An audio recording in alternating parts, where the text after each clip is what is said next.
Champions trophy कल से शुरू हो रही है। 24 घंटे से भी कम का टाइम रह गया है और पहला मैच जो खेला जाएगा वो पाकिस्तान वर्सेस न्यूजीलैंड का खेला जाएगा कराची में। सो सबसे पहले चैंपियंस ट्रॉफी की बात करते हैं कि चैंपियंस ट्रॉफी मतलब ये कैसा टूर्नामेंट है, फॉर्मेट क्या है इसका। इसमें बेसिकली टॉप 8 टीम्स खेलती हैं और दो ग्रुप्स बनाए जाते हैं और मोस्टली ऐसे होता है कि पाकिस्तान इंडिया को एक ग्रुप में रखा जाता है ताकि उनके राउंड में भी एक मैचेस हो जाएं और हो सके तो उनका आगे जाके भी सेमीफाइनल या फाइनल हो सके। सो इसी तरह इंग्लैंड और ऑस्ट्रेलिया को भी एक ग्रुप में रखा जाता है ताकि उनका भी राउंड में एक मैच हो जाए और आगे अगर वो जाते हैं तो उनके भी मैचेस हो सके। सो ग्रुप ए की अगर बात करें तो पाकिस्तान, इंडिया है, न्यूजीलैंड है और बांग्लादेश है। और ग्रुप बी की अगर बात करें तो ऑस्ट्रेलिया, इंग्लैंड, साउथ अफ्रीका और अफगानिस्तान है। सो अफगानिस्तान ने भी इस दफा क्वालिफाई की है। बहुत सी बड़ी टीमें हैं जो कि इस टूर्नामेंट में नहीं है। हम श्रीलंका को देखते हैं, श्रीलंका ने भी रिसेंटली ऑस्ट्रेलिया को हराया है। आई थिंक वाइट वॉश किया उन्होंने 2-0 से।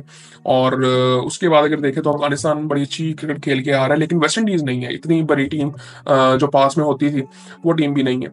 सो आई थिंक काफ़ी ऐसी चीज़ें होती हैं इस टूर्नामेंट में जो कि आप कह सकते हैं कि इंटरेस्टिंग होती हैं, क्योंकि अगर आप मैच यहाँ पे हारते हो तो आप बाहर हो सकते हो फौरन, मतलब आपके पास चांसेस बहुत कम होते हैं। और फॉर एग्जांपल अगर बात करें तो पाकिस्तान के अगर 3 मैचेस पाकिस्तान ने राउंड में खेलने हैं। पाकिस्तान का पहला मैच जो है वो न्यूजीलैंड से कल खेला जाएगा, फिर उसके बाद इंडिया से खेलना है दुबई में, फिर उसके बाद एक बांग्लादेश से मैच है। अब उसमें से एटलीस्ट पाकिस्तान को 2 मैच जीतने पड़ेंगे अगर पाकिस्तान ने क्वालिफाई करना है तो। और सो 2 टीमें ऊपर जाएंगी, पाकिस्तान है, न्यूजीलैंड और इंडिया, अफगानिस्तान, इनमें से। सो इसी तरह ग्रुप बी में भी ऐसे ही है कि अब ग्रुप बी की मुझे जो एक टेंशन इस वक्त लग रही है कि मुझे इस वक्त अगर मैं देखूँ ना, सबसे सेटल टीम अगर मैं बात करूँ जो है, अगर आप नेम्स पे नहीं जाते तो अफगानिस्तान की है। वो अच्छी क्रिकेट खेल के आ रहे हैं।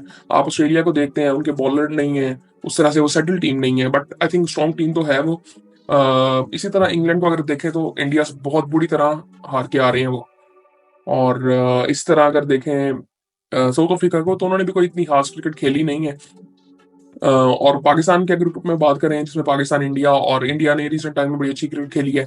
पाकिस्तान ने बहुत अच्छी क्रिकेट खेली है, अगर स्पेशली अगर बात करें तो ऑस्ट्रेलिया में जाके ऑस्ट्रेलिया को हराया था, साउथ अफ्रीका में जाके साउथ अफ्रीका को हराया है। और न्यूजीलैंड भी बहुत अच्छी क्रिकेट खेल रहा है और वो जनरली खेलते भी हैं। आई थिंक मुझे लगता है कि सबसे स्टेबल टीम अगर मैं देखूं तो मुझे न्यूजीलैंड की लगती है ओवरऑल 8 टीमों में अगर देखूं तो।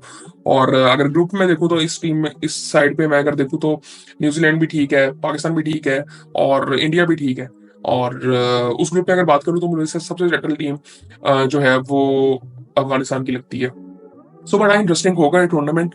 और जो पिछला टूर्नामेंट जब हुआ था चैंपियंस ट्रॉफी का 2017 में, वो पाकिस्तान वो टाइटल जीता था। उसमें ही पाकिस्तान और इंडिया के 2 मैचेस हुए थे। पहला मैच पाकिस्तान बहुत बुरी तरह हारा था, उसके बाद फिर पाकिस्तान आगे सारे मैच जीता था और फाइनल में इंडिया को हराया था।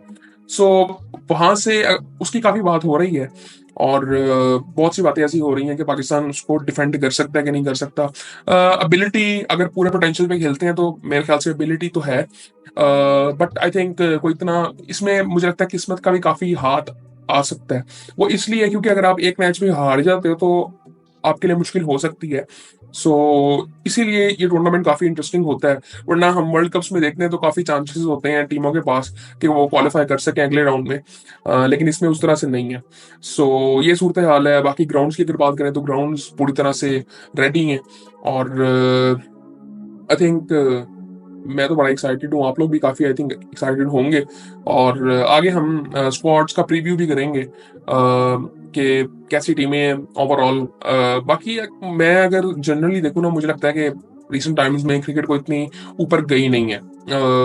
आईसीसी का की जो इम्पोर्टेंस होनी चाहिए थी इस चीज में वो मुझे नजर नहीं आई उस तरह से, जिसके बारे में हम पहले भी काफी दफा बात कर चुके हैं कि आईसीसी का जो काम है वो मुझे नहीं लगता कि उस तरह से ठीक तरीके से वो कर रहे हैं।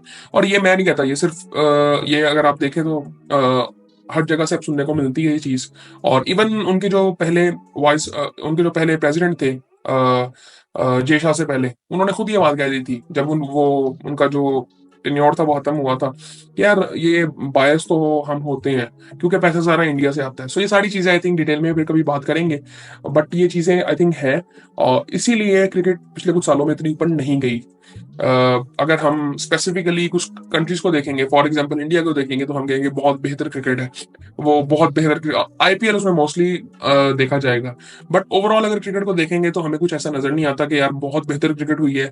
टेक्नोलॉजीज आती हैं, बट ओवरऑल जो क्वालिटी अगर मैं बात करूँ तो वो उस तरह से नहीं है। ऑस्ट्रेलिया की टीम हमेशा से अच्छी थी, साउथ अफ्रीका, न्यूज़ीलैंड, बस इसके अलावा जो बाकी टीमें हैं वो उन्होंने कोई इतनी बेहतर क्रिकेट खेली नहीं है। अफ़गानिस्तान की बहुत बात होती है, बट जब उनके पास रिसोर्सेज़ उस तरह से होंगे ही नहीं तो वो किस हद तक ऊपर आ सकते हैं। काफ़ी हद तक इंडिया उनको सपोर्ट करता है कई चीज़ों में, बट आई थिंक वो सिर्फ़ 8 टीमें नहीं खेल सकती, मतलब फीफा वर्ल्ड कप भी 32 टीमें खेल रही होती हैं। सो यहाँ से हमें अंदाज़ा लगाना चाहिए, तो अगर हम क्रिकेट को ऊपर लेके जाना चाहते हैं तो सिर्फ़ ये लीग्स का नहीं, हमें टेस्ट क्रिकेट को प्रमोट करना पड़ेगा, जो कि आई थिंक नहीं किया जाता उस तरह से। लेकिन इस पे आई थिंक फिर कभी डिटेल में बात करेंगे, पहले फिर भी काफ़ी दफ़ा कर चुके हैं हम, लेकिन आई थिंक मुझे लगता है कि फिर हमें करनी चाहिए रेगुलरली ये बात, ताकि इस पे काम किया जा सके और बाकी फिर आपसे बात होती है।